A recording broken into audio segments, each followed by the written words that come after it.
નમસ્કાર. દિવસભરના તાજા સમાચારોમાં તમારું સ્વાગત છે. તમારી સાથે હું છું પિનલગીરી ગોસ્વામી.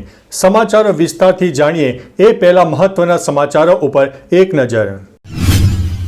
નમસ્કાર મિત્રો સ્વાગત છે તમારું અમારી યુટ્યુબ ચેનલમાં. આપની સાથે હું છું પિનલગીરી ગોસ્વામી. સૌથી મોટા સમાચારની વાત કરીશું. વરસાદની મોટી આગાહી. ચોમાસાની શરૂઆત ગુજરાતમાં જોરદાર થઈ છે. મેઘરાજા એક પછી એક વિસ્તારોને ગમરોડી રહ્યા છે. હવામાન વિભાગે આગામી દિવસોમાં 21 જિલ્લામાં ભારેથી અતિ ભારે વરસાદની આગાહી કરી છે. યલો અને ઓરેન્જ એલર્ટ આપવામાં આવ્યું છે. રાજ્યના તમામ જિલ્લામાં વરસાદ થઈ શકે છે. ઉત્તર ગુજરાતમાં બનાસકાંઠા અને સાબરકાંઠામાં અતિ ભારે વરસાદની આગાહી છે. તેમાં દક્ષિણ ગુજરાત, ઉત્તર ગુજરાત, સૌરાષ્ટ્ર અને અન્ય જિલ્લાઓમાં પણ છૂટાછવાયા વરસાદની શક્યતા વર્ણવવામાં આવી છે. મિત્રો, અન્ય મહત્વના સમાચારની વાત કરીએ તો જ્ઞાનીબેને કર્યું છે મતદાન. બનાસકાંઠામાં ગ્રામ પંચાયતની ચૂંટણીનો માહોલ જામ્યો હતો. સાંસદ જ્ઞાનીબેન ઠાકોર અબાસણા ગામે પોતાના મતાધિકારનો ઉપયોગ કરીને મતદાન કર્યું હતું. સાંસદે લોકોને પોતાના મતનો ઉપયોગ કરીને મતદાન કરવા અપીલ કરી છે. સામાન્ય લોકોની માફક જ્ઞાનીબેન ઠાકોરે લાઇનમાં ઊભા રહીને મતદાન કર્યું હતું. મિત્રો, અન્ય મહત્વના સમાચારની વાત કરીએ તો મતદાન કરવા જતા હતા અને મળ્યું મોત. ગ્રામ પંચાયતની ચૂંટણી વચ્ચે ખરાબ સમાચાર છે. મહીસાગર જિલ્લામાં એક અકસ્માત થયો. મળતી માહિતી મુજબ અમદાવાદથી દાહોદ મતદાન કરવા જઈ રહેલા લોકોથી ભરેલ તુફાન કાર અને ટ્રેલર વચ્ચે ટક્કર થઈ.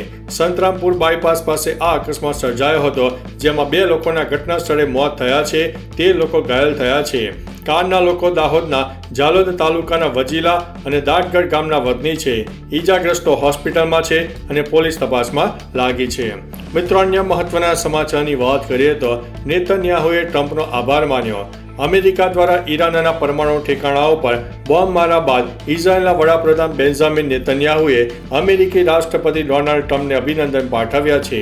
નેતન્યાહુએ કહ્યું છે કે ધન્યવાદ રાષ્ટ્રપતિ ટ્રમ્પ, તમે ઈરાનના પરમાણુ ઠેકાણાઓ પર હુમલો કરવાનું કડક પગલું ભર્યું છે. આ ઇતિહાસ બદલી નાખશે.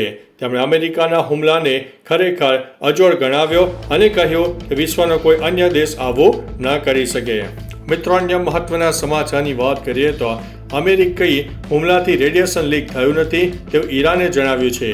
ઈરાનની પરમાણુ ઉર્જા એજન્સી IAEA કહ્યું છે કે US મિસાઇલ હુમલા પછી પણ પોર્ડો, નાતાન્ઝ અને ઇન્સાફામાં કોઈ રેડિયેશન લીક થયું નથી. એજન્સીએ સોશિયલ મીડિયા પર કહ્યું છે કે વિસ્તાર અને રેડિયેશન માપન મશીનોની તપાસમાં મળેલી માહિતી અનુસાર આ સ્થળોની આસપાસ રહેતા લોકો માટે કોઈ ખતરો નથી. તેમણે કહ્યું છે કે આ સ્થળોની સુરક્ષા માટે હજુ પણ સામાન્ય અને સ્થિર છે.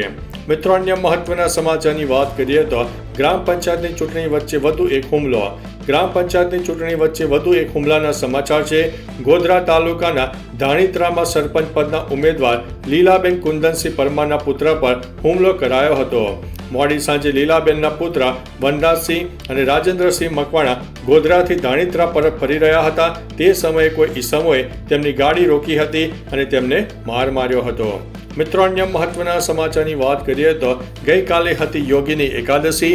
હરિદ્વારમાં ભક્તોનું ઘોડાપુર ઉમટી પડ્યું હતું. ઉત્તરાખંડના હરિદ્વારમાં યોગીની એકાદશીના પવિત્ર અવસરે હરકી પૌડી પર ભક્તોનું ઘોડાપુર ઉમટી પડ્યું. વહેલી સવારથી જ હજારો શ્રદ્ધાળુઓ પાવન ગંગામાં સ્નાન કરીને ધન્યતા અનુભવી રહ્યા છે. આધ્યાત્મિક પ્રસંગે હરિદ્વારનું વાતાવરણ ભક્તિમય બન્યું છે અને દેશભરમાંથી આવતા ભક્તો ગંગા મૈયાના જય ઘોષ કરી રહ્યા છે. મિત્રો, અન્ય મહત્વના સમાચારની વાત કરીએ તો દાંતામાં વાહન વ્યવહાર ઠપ, પથ્થરો પડતા હાઈવે બંધ. બનાસકાંઠાના દાંતા તાલુકામાં ભારે વરસાદે તારાજી સર્જી છે. આંબા ઘાટમાં પહાડો પરથી મોટા પથ્થરો ખસીને હાઈવે ઉપર પડતા એક તરફનો માર્ગ બંધ કરી દેવાયો છે. ઘટનાની જાણ થતાં દાંતા ડિઝાસ્ટર ટીમ અને સ્ટેટ માર્ગ અને મકાનની વિભાગ ટીમો JCB મશીન સાથે ઘટના સ્થળે પહોંચી હતી. યુદ્ધના ધોરણે પથ્થરો હટાવવાની કામગીરી શરૂ કરવામાં આવી હતી, પરંતુ હાઈવે બંધ થતાં વાહન વ્યવહારને અસર પહોંચી હતી. મિત્રો, અન્ય મહત્વના સમાચારની વાત કરીએ તો ST બસ પલટી ખાઈ ગઈ. છોટા ઉદેપુરના ડુંગરપુર ગામે મુસાફરો ભરેલી ST બસ પલટી મારી ગઈ હોવાના સમાચાર સામે આવી રહ્યા છે. બસમાં સવાર મુસાફરોને ઈજાઓ પહોંચતા સારવાર અર્થે હોસ્પિટલમાં ખસેડવામાં આવ્યા છે. મિત્રો, અન્ય મહત્વના સમાચારની વાત કરીએ તો ફ્લાઇટમાં સર્જાઈ ટેકનિકલ ખામી. અમદાવાદ પ્લેન ક્રેશની ઘટના બાદ ફ્લાઇટ કેન્સલ થવાનો સિલસિલો યથાવત જોવા મળી રહ્યો છે, જેમાં ચંદીગઢથી લખનઉ જનારી IndiGo flight number 6E146 technical ખામીના કારણે કેન્સલ કરવામાં આવી છે. ટેક ઓફ સમયે પ્લેનમાં ટેકનિકલ ખામી સર્જાઈ હતી. ફ્લાઇટ સવારે 8 વાગે ચંદીગઢથી લખનઉ માટે ઉડાન ભરવાની હતી. તે સમયે ખામી સર્જાતા કેન્સલ કરવી પડી હતી. ફ્લાઇટમાં 160 મુસાફરો સવાર હતા. મિત્રો, અન્ય મહત્વના સમાચારની વાત કરીએ તો ખેડબ્રહ્મામાં 24 કલાકમાં 14 ઇંચ જેટલો વરસાદ નોંધાયો. સાબરકાંઠાના ખેડબ્રહ્મા પર મેઘરાજા બરાબરના મહેરબાન થયા હતા. અહીં છેલ્લા 24 કલાકમાં 14 ઇંચ કરતાં વધુ વરસાદ પડી ચૂક્યો. ખેડબ્રહ્માની હરણાવાવ નદી બે કાંઠે વહેતી થઈ. આ સિઝનમાં પહેલીવાર ખેડવા ડેમમાં પાણીની આવક થઈ છે. બનાસકાંઠામાં વરસાદનું રેડ એલર્ટ આપવામાં આવ્યું હતું. આ દરમિયાન દાંતીવાડાની સીપુ નદીમાં નવા નીરની આવક પણ થઈ છે. નાગરિકોને સતર્ક રહેવા માટે તંત્ર દ્વારા અપીલ કરવામાં પણ આવી છે. મિત્રો, અન્ય મહત્વના સમાચારની વાત કરીએ તો પહેલગામ આતંકવાદી હુમલામાં NIAને મોટી સફળતા મળી છે. પહેલગામ આતંકવાદી હુમલામાં મોટી સફળતા મળી છે. એજન્સીએ આ કેસમાં 2 આતંકવાદીઓના ઠેકાણાઓની ધરપકડ કરી છે. તેમણે પાકિસ્તાની આતંકવાદીઓને આશ્રય આપ્યો હતો. પૂછપરછમાં બંને 3 આતંકવાદીઓ વિશે માહિતી આપી હતી. ધરપકડ કરાયેલા આશ્રયદાતાના નામ પરવેઝ અહેમદ અને બશીર અહેમદ જોવા પામ્યું છે. મિત્રો, અન્ય મહત્વના સમાચારની વાત કરીએ તો કેન્દ્ર સરકાર નેશનલ હાઈવે બનાવવાની સ્પીડ ગતિ ધીમી કરશે.